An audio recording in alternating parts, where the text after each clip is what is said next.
말씀은 창세기 16장 말씀입니다. 아브라함의 아내 사레는 출산하지 못하였고 그에게 한 여종이 있으니 애굽 사람이요 이름은 하갈이라. 사레가 아브라함에게 이르되 여호와께서 내 출산을 허락하지 아니하셨으니 원하건대 내 여종에게 들어가라. 내가 혹 그로 말미암아 자녀를 얻을까 하노라 하매 아브라함이 사레의 말을 들으니라.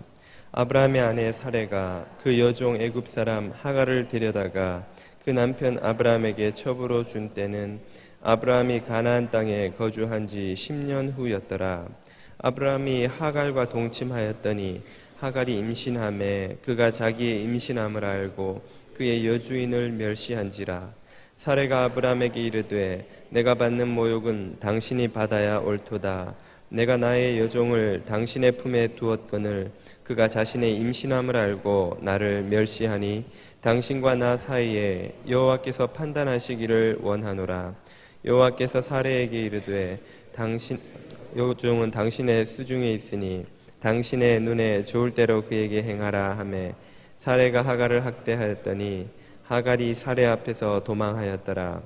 여호와의 사자가 광야의 샘물 곁 곧 술길 샘 곁에서 그를 만나 이르되 사레의 여종 하갈아 내가 어디서 왔으며 어디로 가느냐.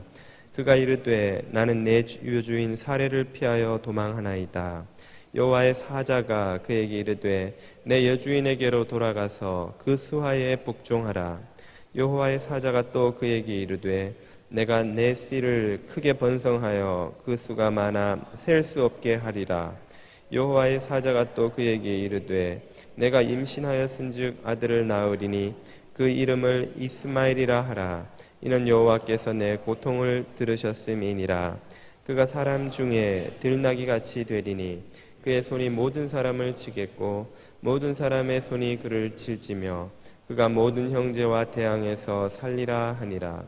하갈이 자기에게 이르신 여호와의 이름을 나를 살피시는 하나님이라 하였으니 이는 내가 어떻게 여기서 나를 살피시는 하나님을 배웠는고 함이라. 이러므로 그 샘을 브엘라 헤로이라 불렀으며 그것은 가데스와 베레 사이에 있더라. 하갈이 아브라함의 아들을 낳음에 아브라함이 하갈이 낳은 그 아들을 이름하여 이스마엘이라 하였더라. 하갈이 아브라함에게 이스마엘을 낳았을 때에 아브라함이 86세였더라. 아멘. 질문을 한 가지 드리겠습니다. 지구상에서 가장 오래되고 가장 치열하고 그리고 지금도 가장 많은 희생자를 내고 계속되고 있는 민족 분규 한 가지를 꼽아보라면 어느 민족과 어느 민족의 분규를 여러분은 떠올리시겠습니까? 아마도 대부분의 분들이 바로 이스라엘과 아랍 민족 간의 분쟁을 떠올리지 않을까 생각합니다. 20세기에만도 1, 2, 3, 4차 중동 전쟁에 이르기까지 전면전을 4차례나 치르고 그 이후로도 지금까지 수도 없는 국지전과 테러와 학살이 반복되고 있는 현장이 바로 팔레스틴을 중심으로 한 중동 지역이지요. 이 이스라엘과 아랍 민족 사이의 분쟁의 기원은 어디까지 거슬러 올라갈까요? 지금으로부터 무려 4,000년 전 셈족의 어느 가족사로부터 그 분쟁은 시작됩니다. 그리고 그 기원을 바로 오늘 본문 창세기 16장에서 우리는 발견할 수 있습니다.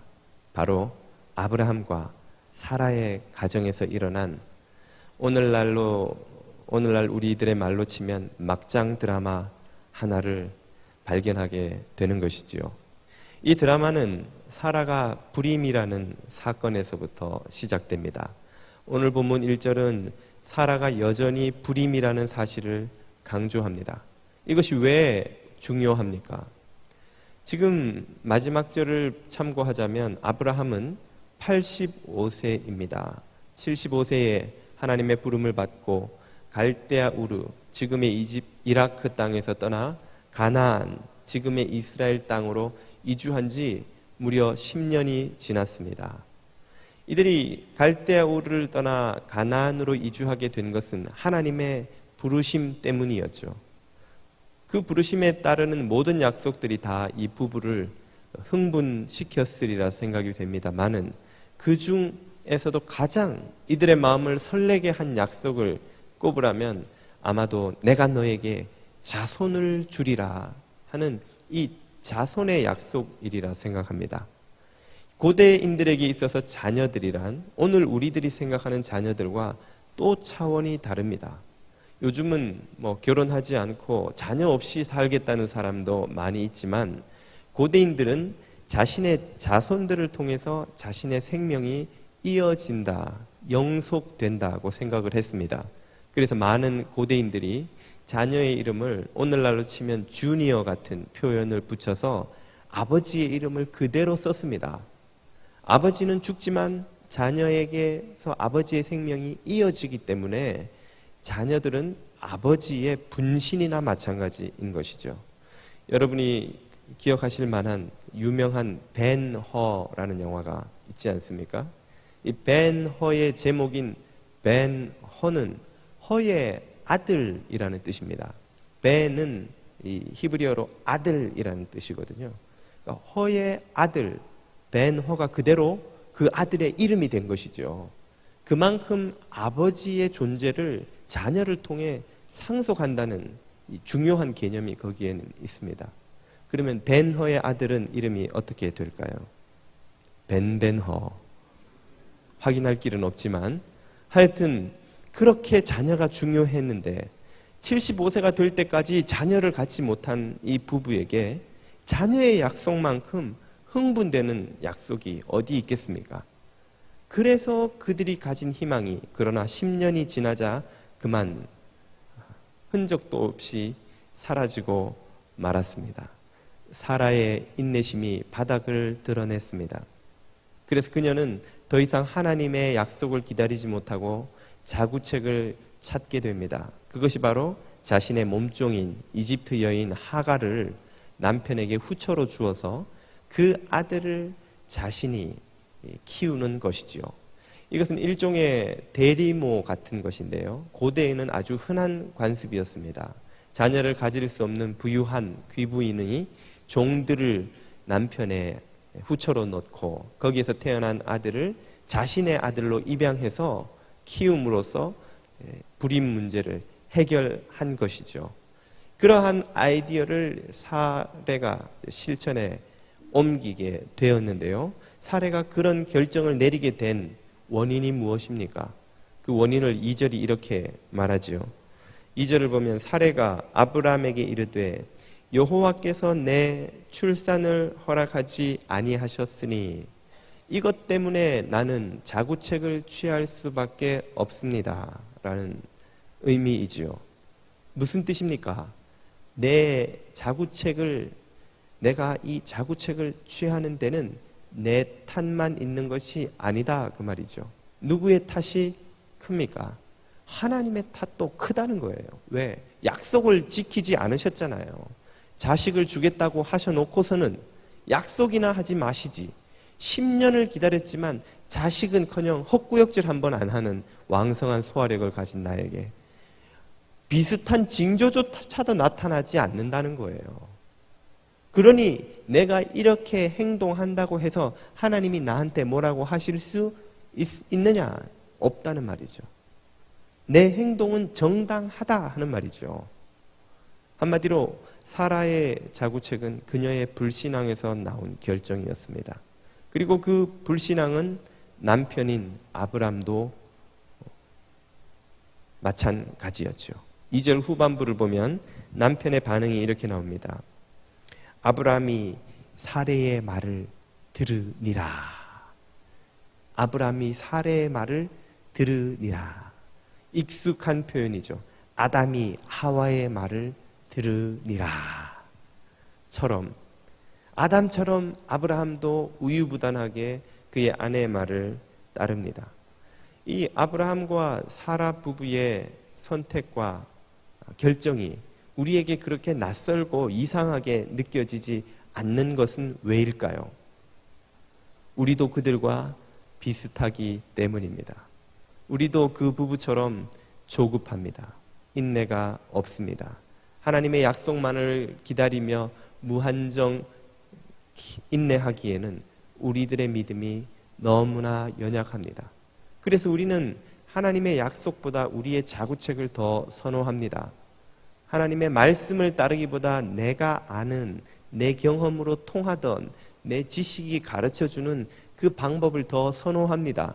그리고 그런 선택에 항상 그 선택을 정당화시킬 수 있는 이유를 찾아내느라고 우리는 많은 시간을 쓰지요. 그럴 때 우리가 하는 말은 이런 것입니다. 누구라도 내 상황이 되면 어쩔 수 없을 거야. 보라고, 막다른 길인데 이 결정 말고 무슨 다른 선택이 있나? 이게 내가 하고 싶어서 하는 일인가? 상황이 이럴 수밖에 없는데 하나님이 내게 도와주시지 않았잖아. 하나님이 내 기도를 들어주시지 않았잖아. 하나님이 이런 남자, 이런 여자를 만나게 하셨잖아. 하나님이 우리 가정을, 우리 직장을, 우리 비즈니스를 이렇게 만드셨잖아. 그래놓고 나한테 뭐라고 하실 수 있겠는가 말이야. 내가 이렇게 행동하더라도 누구도 나를 탓할 수 없을걸? 이라고 우리는 말하는 것이죠. 우리가 하나님의 말씀을 순종하지 않을 수 있는 이유는 수백 가지도 넘습니다. 그리고 그 모든 이유들은 다 한 가지 결론을 가리키고 있죠. 그것은 하나님에게 책임이 있다는 거예요. 내게는 책임이 없다는 겁니다. 나는 이렇게 할 수밖에 없었다는 것이고 이렇게 만든 데에는 하나님의 책임이 있다는 것이죠. 그 옛날 아담이 그랬던 것처럼 말입니다. 아담아, 왜 선악과를 따먹었느냐? 하나님이 내게 주신 여자가 먹으라 하였기에 먹었나이다. 하나님, 당신이 내게 주신 그 여자가 난데없이 그 사실은 왜 강조합니까? 이 행동의 책임이 내게 있는 게 아니라는 말이죠. 그녀에게 있습니다. 그리고 그녀를 나에게 주신 당신에게 그 책임이 있습니다. 하나님을 향한 원망입니다. 하나님을 향한 불신앙입니다. 하나님에게 모든 책임을 돌리고 나의 책임은 부인하는 무책임이지요. 지금 아브라함과 사라는 불신앙에서 자구책을 가지고 와 선택을 하고 그리고 그 모든 행동의 책임을 하나님께로 돌리고 있습니다. 이러한 불신앙과 자구책의 결과는 무엇일까요? 그것은 혹독한 대가 지불입니다. 사라는 하갈을 남편에게 주면서 최상의 시나리오를 기대했습니다. 하갈이 아이를 임신하고 아들을 낳고 그리고 그 아들을 내가 대신 키우면 자녀 없는 내 서러움이 해결될 것이다. 상속 문제고 뭐고 다 해결될 것이다 하는 사라의 기대는 그러나 단 한 가지밖에 성취되지 않았습니다. 하갈이 임신하는 데까지는 사라가 기대한 대로 일이 흘러갑니다만 그 다음부터 일이 꼬이기 시작합니다. 우리가 자구책으로 어떤 결정을 내리고 불신앙으로 어떤 결정을 내리면 우리가 기대했던 것이 어느 정도까지는 이루어집니다. 우리가 계획을 세운다고 그 일이 처음부터 다 무너지기만 하느냐? 그렇지 않습니다. 우리가 계획하고 욕망하고 무엇인가를 구하면 대부분은 손에 쥐는 경우가 많습니다. 그러나 알아야 될 것은 하나를 얻는 대신 10개를 잃게 됩니다. 하나를 바로잡는 대신 10개가 오히려 꼬여서 나중에는 내가 도저히 걷잡을 수 없는, 다룰 수 없는 정도로까지 인생이 꼬여버리는 것이죠. 지금 사라가 그런 상황에 직면했습니다. 하갈이 임신을 했습니다. 내 계획대로 되어가는구만. 그러나 하갈은 사라가 생각한 것처럼 그렇게 단순한 여자가 아니었습니다. 하갈은 임신을 하자마자 모든 어리석은 사람들이 갑작스럽게 힘을 가지면, 돈을 가지면, 직위를 가지면 그리 하는 것처럼 교만해졌습니다. 이제 세상이 자기 것이 된 줄 느끼게 되었습니다. 자기가 아들을 낳으면 그 아들이 상속자가 되고 자신은 참 안주인이 될 거라는 헛된 기대까지 품었던 것 같습니다. 그래서 그 주인 사라를 멸시하기 시작합니다. 예전에는 사라가 하가라 하고 부르면 눈도 마주치지 못하고 달려와서 네 주인님 하고 고개를 숙이던 그 여가 이제는 하가라 하고 불러도 들은 척도 안 합니다. 하갈 안 들리니? 몸도 무거운 사람을 왜 자꾸 불러요? 어지간하면 좀 알아서 하세요. 아니 이것이 지금 여기가 어딘 줄 알고 누구 말을 애도 못 낳는 여자가 이런 멸시를 사라가 받는 것이죠. 그리하여 어떤 일이 벌어집니까? 모든 집안의 안주인이 불편하면 동서고금을 막론하고 그 고통은 고스란히 바깥 양반이 받게 되어 있지요. 사라는 자신의 분통 터지는 마음을 아브라함에게 다 쏟아 놓습니다. 전문 용어로 바가지를 긁는다고 하죠. 견딜 수 없게 된 아브라함은 예의 우유부단함을 또 보여줍니다. 당신 마음대로 하시오. 그래서 사라는 어떻게 합니까? 남편으로부터 전권을 위임받고는 하갈을 학대하기 시작합니다. 4,000년 전 고대에 자유인도 아닌 종에게 인권이라는 게 있었겠어요? 이 안주인의 학대라는 것이 그저 잔소리에 끝났겠습니까? 이거는 매질을 하는 거예요. 매질을 하는 거예요. 이대로 있으면 맞아 죽겠다 싶을 정도가 되어서 하갈이 마침내 가출을 하도록 사라가 주워 패는 겁니다. 툭 하면 불러다가 때리고 머리 뜯고 패라 이 자매를 말이죠. 이 자매 패어라. 방송사고 날까봐 알아서 들으십시오. 리얼하게는 사실 해야 재밌는데 또 이 니은 니은을 매우 쳐라. 하갈이 맞다 못해서 가출을 하지요. 사라가 자구책을 구할 때는 우리 가정에 나의 인생에 이 결정에 행복을 가져다 주리라 기대하고 내린 결정입니다. 그런데 결과는 무엇입니까? 자신과 남편, 가정, 온 집안이 난장판이 되어버렸습니다. 자신의 모든 계획이 다 틀어져 버린 것이죠. 우리가 깨달아야 할 것은 불신앙에서 나온 자구책은 절대 인생의 문제를 해결해 주지 못합니다. 앞에서도 말씀드린 것처럼 하나를 해결하면 열의 문제를 꼬아 놓습니다. 우리가 아무리 목이 말라도 바닷물로는 갈증을 해결할 수 없는 것과 마찬가지입니다. 염분이 가득한 바닷물을 마시면 우리 몸의 염분 농도가 오히려 높아져서 몸 밖으로 수분이 더 빨리 배출되고 결국 탈수증으로 죽습니다. 갈증을 해결하는 게 아니라 그 바닷물이 오히려 나를 더 빨리 죽이는 것이죠. 인간이 스스로 내리는 자구책이라는 것들이 대부분 우리 인생의 문제를 더욱더 꼬이게 만들어서 해결할 수 없게 만드는 것이죠. 그러므로 우리가 그런 막다른 길에 도달했을 때는 어떤 태도를 취해야 옳습니까? 우리는 잠잠히 침묵하며 주님을 바라보아야 합니다. 주님의 뜻이 무엇인지, 주님의 인도가 무엇인지, 주님의 방법이 무엇인지를 묻고 그분의 인도를 받고자 해야 하는 것이죠. 그렇게 하지 않고 스스로 자구책을 구하기 때문에 자꾸만 문제가 커지는 것입니다. 이스마엘은 결국 출생합니다. 중간에 스토리를 좀 건너뛰어 보자면 하갈은 가출을 했다가 광야에서 하나님의 사자를 만나 은총을 입습니다. 살 길을 듣고 그리고 그 태어날 아이에 대한 축복의 약속을 또 듣지요. 그녀는 택함 받은 백성이 아니었지만 하나님의 은총은 이방의 이집트 여종에게도 변함없이 허락되었습니다.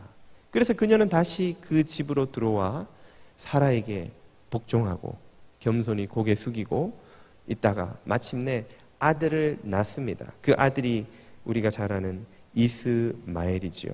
이스마엘이 출생했을 때에 아브라함의 마음은 어떠했을까요? 아무리 종의 자식이지만 85년 만에 갖는 자식인데 얼마나 기뻤겠습니까? 여러분, 불순종을 해도 자구책을 구해도 우리가 하나님을 거슬러 무엇인가 해도 기쁨을 얻을 수 있습니다. 그러나 아브라함의 기쁨은 그리 오래 가지 못합니다. 15년이 지나서 아브라함이 100세 되던 해에 창세기 21장에 이르면 무슨 일이 일어납니까? 약속의 아들 이삭이 태어나는 것입니다. 어머나, 안 날 줄 알았는데 이삭이 정말 태어나 버렸습니다. 어머나 주님, 태어났네요. 내가 약속하지 않았냐, 준다고. 아마 이삭은 이스마엘보다 훨씬 더 큰 기쁨을 아브라함에게 주었겠지만 곧 아브라함의 기쁨은 근심과 걱정과 불안으로 뒤바뀌었습니다. 누가 있었기 때문입니까? 이삭에게 15살이나 더 많은 이복형 이스마엘이 있었기 때문입니다. 이스마엘이 그리고 그의 어머니 하갈이 이 갓난아기 이삭을 어떤 눈으로 봤겠어요? 아이고 이쁜 내 동생 형제가 생겼네 하고 기뻐했겠습니까? 이스마엘이 어떤 마음으로 자랐는데요. 이스마엘을 품에 안은 하갈이 그녀가 받은 이 원통함과 억울함과 한을 그 자식에게 다 풀어놓지 않았겠어요? 이스마엘아 기억해라. 네가 자라서 아버지 돌아가시고 이 그 부족을 상속받게 되면 제일 먼저 저 늙은 마귀 할멈을 쫓아내서 죽여버리든지 이 엄마가 받은 서러움과 원통함과 받은 매질을 갚아줘야 된다. 기억해라 이스마엘아. 이스마엘은 그 마인드를 갖고 자라는 거예요. 이제 아버지만 돌아가시면 이 모든 비즈니스가 다 내 거예요. 아버지가 일구어 놓은 회사가 내게 되는 거예요. 그런데 이복 동생이 태어났고 그 동생은 적자입니다. 적통이에요. 본부인의 아들입니다. 아버지의 눈을 보니 벌써 맛이 가셨어요. 저 아들에게 마음이 다 넘어갔어요. 나는 팽 되는 거예요. 이제 아버지가 죽고 저 아들이 기업을 물려받으면 아버지가 살아계실 때도 저 사라가 우리 어머니 하갈을 매로 때려서 죽이려고 했는데 아버지 돌아가시면 살려두겠냐는 거예요. 그 기나긴 원통의 세월을, 분한 세월을 어떻게 보상받냐는 거예요. 그런 이스마엘과 하갈이 이삭을 어떻게 대했겠습니까? 창세기 21장을 보면 이스마엘이 이삭을 희롱했다 그렇게 나옵니다. 희롱했다. 희롱이 얼레리 껄레리 이 애들끼리 하는 이런 희롱이 아닙니다. 그 원어는 학대했다는 뜻이에요. 학대. 그리고 어떤 학자들은 그 학대 안에 성적인 학대가 포함되어 있다 그렇게 보고 있습니다. 그 학대 때문에 사라가 뒤집어지죠. 이 리얼리티를 살릴 수 없는 제 안타까움을 이해해 주십시오. 이 모자는 죽여버리든지 쫓아내야 된다. 아브라함 당신이 결정해. 밤마다 밤낮 없이 긁는 거예요. 왜 그랬을까? 왜? 15살 많은 형이 동생을 학대하는 거예요. 학대. 그렇지 않아도 눈에 가시 같은데 15살이나 많은 형이 어린 동생을 때리면 동생이 어떻게 하겠어요? 아버지 계실 때는 아이고 내 동생 이러다 안 가시면 일어나 그러면서 다리 걷어버리고 왜 그러니 그러면서 머리 막 집어 흔들고 막대기 가지고 때리다가 아빠 오시면 아이고 누가 이렇게 넘어뜨렸니? 아유 이게 들켰다는 이야기예요. 이게 15살 많은 형이 때리는데 어떡하겠어 동생이. 네 놈만 안 태어났으면 우리 엄마랑 나는 떵떵거리며 살 텐데 너 때문에 우리는 다 망했다 죽었다. 아빠 돌아가시기 전에 이놈을 죽이든지 우리가 죽든지 해야지. 그런 마음으로 이스마엘이 이삭을 학대하는 거예요. 그걸 사라가 알았으니 그 차나도 한 성품 하시는 사모님께서 가만히 계셨겠냐는 거예요. 결국 하갈을 쫓아냅니다. 그 아들 이스마엘과 함께요. 그래서 그 21장 후반부를 보면 그 모자가 광야에서 죽을 뻔하다가 하나님의 은혜로 다시 살아나는 사건이 나오죠. 문제는 그 사라와 하갈 사이에 있었던 학대와 갈등과 분쟁이 그리고 그 아들 이스마엘과 이삭 사이에 이어진 학대와 미움과 증오의 역사가 언제까지 이어집니까? 오늘 이 순간까지 이어지는 것이지요. 이삭의 후손 이스라엘 민족, 이스마엘의 후손 아랍 민족, 아라비아를 줄인 아랍 민족. 결국 하갈과 그 아들 이스마엘은 오늘날의 페트라가 있는 요르단 지역으로 쫓겨나서 광야에서 살아가 민족을 이룹니다. 그리고 그 민족들이 퍼져서 오늘날의 아랍 족속들이 되지요. 그 집안이 난장판이 되는 것은 물론, 막장 드라마를 찍는 것은 물론이지만 세대를 이어서 그 아브라함과 사라의 불신앙의 결정이 어마어마한 재앙을 만들어낸 것입니다. 형 이스마엘이 동생 이삭을 학대할 때 그 장면을 보는 아버지 아브라함의 속마음이 어땠겠습니까? 아무리 적자가 아니라도 저 놈도 내가 낳은 자식인데 그 자식이 서로 증오하며 미워하며 한쪽이 한쪽을 죽이지 못해 결국은 한쪽이 광야로 쫓겨나야 하는 현실을 경험하며 아브라함이 마음이 어땠겠냐는 거예요. 모르긴 해도 후회의 후회 막급이 아니었을까요?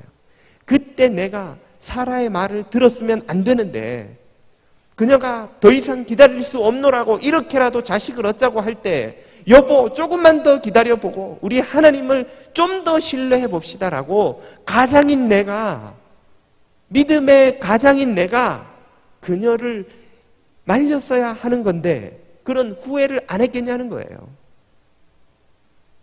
아담이 하와의 말을 듣고 그 비참한 상황으로 전락했을 때에 후회하지 않았겠냐는 거예요.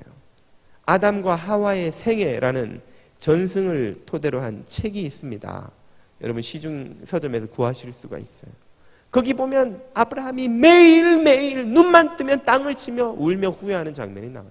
내가 사라 아내 하와의 말을 듣는 것이 아닌데 먹어도 괜찮아요 여보, 먹음직하잖아요, 보암직하잖아요, 지혜롭게 할만하잖아요 하는 말을 듣는 것이 아닌데 먹으면 정령 죽으리라 하는 하나님의 말씀을 들었어야 되는 건데 라고 우는 장면이 나와요.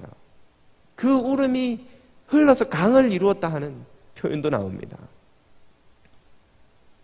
900년 동안 아담이 사는 900년 동안 단 하루라도 그 결정을 후회하지 않은 날이 있었겠습니까?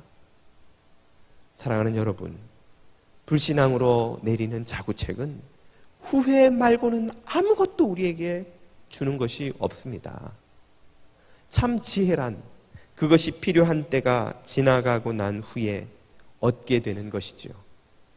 어느 책 제목에도 있습니다만 지금 내가 아는 것을 그때 알았더라면 그러면 첫사랑과 헤어지지 않았을 텐데, 그랬다면 기말고사 때 영화 보러 다니지 않았을 텐데, 그랬다면 그 직장에서 그렇게 바보 같은 짓 하지 않았을 텐데, 그랬다면 그 사람과 그렇게 원수지지 않았을 텐데, 그랬다면 그 사랑하는 아내에게, 남편에게, 그 아이와 함께한 소중한 시간을 그렇게 낭비하며 보내지 않았을 텐데 하는 후회가 우리 안에 얼마나 많습니까? 얼마나 많습니까? 참 지혜란 후회할 일을 만들지 않는 것이죠. 참 지혜란 후회가 아닌 감사와 찬양과 영광을 돌릴 만한 선택을 하는 것이지요. 우리는 종종 다른 선택이 없다고 생각합니다. 여기는 인생의 막다른 길이 아니냐, 여기에 다른 선택이 어디에 있을 수 있느냐 말이에요. 누구라도 나 같은 이런 상황이 되면 이렇게밖에 행동할 수밖에 없지 않느냐, 가정을 포기할 수밖에 없지, 일터를 내팽개쳐버릴 수밖에 없지, 관계를 포기해버릴 수밖에 없지, 원수지고 미워하고 싸우는 것 외에 다른 선택이 있을 수 있는가, 저 사람이 이렇게 나오는데 라고 우리는 얼마나 쉽게 생각하고 맙니까? 안타깝게도 OECD 국가 1위 타이틀을 가진 게 있죠. 자살률 1위. 대한민국에서는 하루에 42.6명이 스스로 목숨을 끊습니다. 그 사람들이 왜 이런 선택을 합니까? 다른 선택이 없다는 거예요. 다른 길이 없다는 거예요. 이것밖에 빠져나갈 길이 없으니 이것밖에는 없다는 거예요. 그러나 여러분, 장기나 체스를 더 보신 분들은 하수 눈에 절대로 보이지 않는 수들이 고수의 눈에는 너무나 잘 보인다는 사실을 알고 계시지요. 하수들은 뜨다가 어마 외통이네, 게임 끝났네, 졌다 라고 할 때 고수가 옆에서 이렇게 보다가 그게 왜 끝난 게임이야, 수가 뭐 10개도 더 되는구만, 포로 치고 차로 민 다음에 상으로 돌려서 뒤통수 치면 이길 수 있잖아, 비켜봐 내가 해줄게. 고수가 잡으면 판이 뒤집어져 버리는 거예요. 금방 전세가 역전됩니다. 그래서 그 사람을 고수라고 하는 거예요. 하수가 못 보는 걸 보기 때문에. 우리는 다 인생의 하수들이라서 너무 쉽게 게임 끝났다고 말하는 거예요. 게임 끝! 빠져나갈 길이 없어요. 이거는 망한 인생이에요. 끝난 거예요. 라고 말할 때 우리 인생의 참된 고수이신 하나님은 얘야, 끝나지 않았다. 내가 지금까지 3762억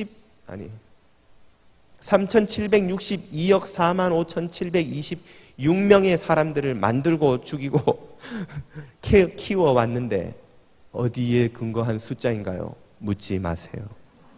하여튼 인류가 시작된 이래 지금까지 수도 없는 사람들을 창조하시고 그들을 돌보아 오신 주님이 보실 때에는 빠져나갈 수가 많은 거예요. 많은 게 아니라 너무너무 많은 거예요.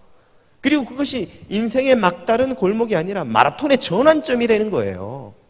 끝이네요, 주님. 뭐가 끝이야? 돌아서 가면 골대인데. 원래 인생은 마라톤이야. 거기서 도는 거야. 막다른 골목이라고 생각한 곳이 하나님이 주시는 은혜의 기회이고 계기이고 인생 역전의 찬스라는 사실을 주님이 훈수를 두어 주시는 거예요. 얘야, 내가 주는 지혜를 들으렴, 내가 가르쳐주는 훈수를 들어보렴, 거기에 빠져나갈 길이 많이 있다는 거예요. 하나님은 우리에게 지혜를 주시는 분이라고 야고보서는 말씀하시죠. 너희 중에 누구든지 지혜가 부족하거든 후히 주시고 꾸짖지 아니하시는 하나님께 구하라. 그리하면 아까워서 조금만 주시리라. 그리하면 넘치게 주시리라. 넘치게. 인생의 막다른 길이라고 생각한 그곳에서 우리가 무릎을 꿇고 하나님의 뜻이 무엇이며 하나님의 인도하시는 길이 어디입니까? 하나님이 보여주시는 길은 어디입니까? 라고 겸손히 그분의 음성을 들으면 그분이 우리의 걸음을 인도해 주십니다. 막힌 줄 알았던 길이 열리는 거예요. 막다른 길인 줄 알았더니 마라톤 반환점인 거예요. 오히려 더 결승점을 향해 더 빨리 갈 수 있도록 우리를 돌려주시는 거예요. 그걸 주님이 우리의 눈을 열어보게 해 주시는 것입니다. 이걸 모르면은 이것밖에 없어요. 외통수예요. 끝이에요. 인생은 더 이상 다른 선택이 없어요. 자구책을 찾게 되는 것이죠. 그 자구책은 후회만을 가져다 줍니다. 그러나 하나님의 지혜는 우리의 삶에 영광을 가져다 주는 것이지요. 하나님에게 물어보실 수 있기를 축복합니다. 하나님의 지혜를 의지할 수 있기를 축복합니다. 창세기 16장에 등장하는 아브라함과 사라는 참으로 어정쩡한 신앙인입니다. 그들은 믿음으로 살긴 하는데 하나님을 불신하지요. 그래서 어리석은 자구책을 선택하고 그 결과 많은 대가를 지불합니다. 그러나 그렇다고 해서 그들이 하나님께 버림받는가? 그렇지 않습니다. 하나님은 여전히 그들을 붙들고 계시지요. 그들은 하나님을 쫓아갑니다. 하나님을 그렇다고 떠나지 않습니다. 하나님을 의지하는데 그렇다고 해서 그들의 삶에 기도 제목이 금방 응답받고 날마다 간증거리가 흘러넘쳐서 간증집 하나 낼 만큼 드라마틱한 인생이 그들의 삶인가? 또 그렇지도 않습니다. 그들은 10년 동안 기다려서 아무 일 없어서 결국 자구책을 취하지만 앞으로도 몇 년을 더 기다려야 합니까? 15년을 더 기다려야 합니다. 온 세월보다 더 기다려야 되는 거예요. 어정쩡하게 그들의 삶은 이 창세기 16장에 서 있습니다. 그러나 그들의 삶은 망하지 않지요. 그것은 공기처럼 그들의 삶을 가득히 채우고 있는 하나님의 은총이 그들과 함께 있기 때문입니다. 이들은 믿음의 여정을 창세기 12장에서 시작하지요. 한마디로 이 16장에 오기까지 좌충우돌, 한 걸음 나갔다가 두 걸음 후퇴하고 또 두 걸음 나갔다가 또 한 걸음 후퇴하고 과연 전진하고 있는가 의심스러울 정도로 좌충우돌하는 인생입니다. 그러나 하나님은 그들을 마침내 창세기 22장까지 데리고 가시죠. 그때 무슨 사건이 일어납니까? 모든 시험의 연단, 템테이션이 아닌 테스트를 감당해낸 아브라함이 마침내 마지막 테스트에 통과합니다. 아브라함아, 네 생명보다 소중한 자식 이삭을 내게 바쳐라. 아브라함은 주저하지도 망설이지도 고민하지도 않고 이튿날 아침 일찍 일어나 땔감을 준비해 아들 이삭을 데리고 모리아 산으로 아들을 잡아 죽이러 떠납니다. 그 시험을 아브라함은 테스트를 통과한 것이죠. 하나님이 마음이 얼마나 기쁘셨겠어요. 마침내 아브라함을 데리고 가고자 하는 그 산 정상, 믿음의 조상으로 불릴 만한 믿음의 사람의 온전한 모습까지 그 아브라함을 마침내 키워내신 겁니다. 하나님은 12장의 아브람을 22장의 아브라함으로 바꾸실 때까지 그 불안정하고 어정쩡하고 그 어설픈 믿음의 사람의 손을 굳게 잡고 놓지 않고 가셨던 것입니다. 오늘 저와 여러분들은 아마 모르긴 해도 모두 12장과 22장 사이 어딘가에 서 있을 것입니다. 어떤 이들은 이제 막 12장의 출발선을 뛰어나가 13장, 14장쯤에 머무르는 이들도 있을 테고 어떤 이들은 19장, 20장까지 가까이 다가간 이들도 있을지 모릅니다. 그러나 우리가 그 가운데 어디쯤 어정쩡하게 서 있더라도 주님은 우리의 손을 놓지 않으시고 반드시 22장까지 데리고 가실 줄 믿습니다. 그렇기 때문에 우리의 삶은 어정쩡하지만 동시에 견고한 삶입니다. 불안해 보이지만 동시에 변함없이 주님의 은혜 안에 머무르는 삶입니다. 그것을 믿습니다. 그것을 우리는 확신합니다. 그러므로 오늘도 주님의 손을 굳게 잡으시고 매일매일 한 걸음 한 걸음 믿음의 전진을 하셔서 22장의 그 정상까지 오르시는 여러분 다 되시기를 축복드립니다.